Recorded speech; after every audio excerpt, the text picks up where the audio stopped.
Goa Organics వారి skin care, hair care, wellness products కోసం AP, తెలంగాణలో డిస్ట్రిబ్యూటర్లు కావాలను వివరాలకు స్క్రీన్ పైన ఉన్న నెంబర్ కి కాల్ చేయండి. హైవే కిల్లర్ మున్నాభాయ్ గ్యాంగ్ గుర్తుందా? తెలుగు రాష్ట్రాల ది మోస్ట్ డేంజరస్ బ్యాచ్.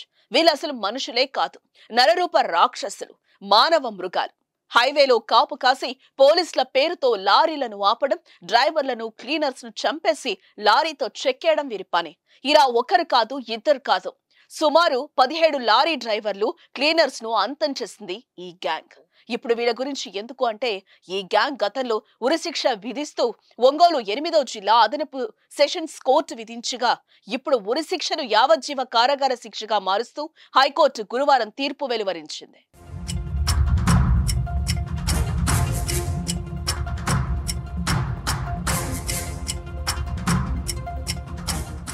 ప్రకాశం జిల్లాలో మానవ మృగాలుగా పేరొందిన నరహంతకులకు మహమ్మద్ అబ్దుల్ సయ్యద్ అలియాస్ మున్నాభాయ్ లీడర్. 4 రాష్ట్రాల పోలీసులను కొన్నేళ్ల పాటు కంటి మీద కునుకు లేకుండా చేసిన కరుడుగట్టిన నేరస్తుడు. 2008లో హైవే కిల్లర్ మున్నా కేసు సంచలనం రేకెత్తించింది. 16 మందితో ఓ గ్యాంగ్ ఏర్పాటు చేసుకుని చెన్నై, కోల్కతా జాతీయ రహదారిని అడ్డాగా మార్చుకున్నాడు.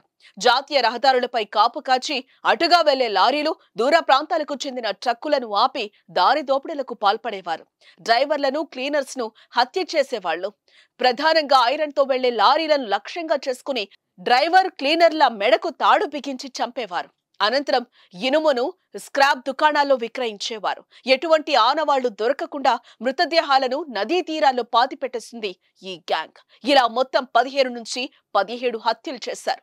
ఒకసారి తమిళనాడుకు చెందిన ఓ లారీ డ్రైవర్ ఇచ్చిన ఫిర్యాదుతో మున్నాను అరెస్టు చేసి విచారణలో అతని నేరాల చిట్టా బయటపడింది.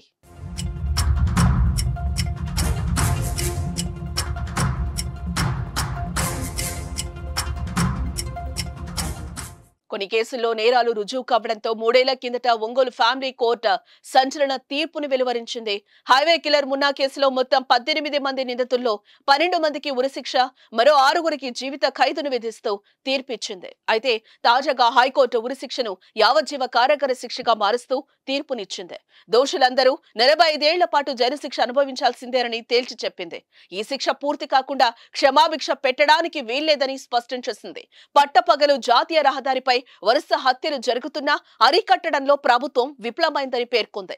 రహదారిపై కనీసం పెట్రోలింగ్ కూడా ఏర్పాటు చేయలేదంతే. ఈ నేపథ్యంలో బాధిత కుటుంబాలకు 5 లక్షల రూపాయల పరిహారం చెల్లించాలని ప్రభుత్వాన్ని ఆదేశించింది. మరోవైపు మృతుల కుటుంబాలకు విక్టిం పరిహార పథకం కింద పరిహారం ఖరారు చేసేందుకు చర్యలు తీసుకోవాలని ప్రకాశం జిల్లా న్యాయ సేవా అధికార సంస్థను ఆదేశించింది.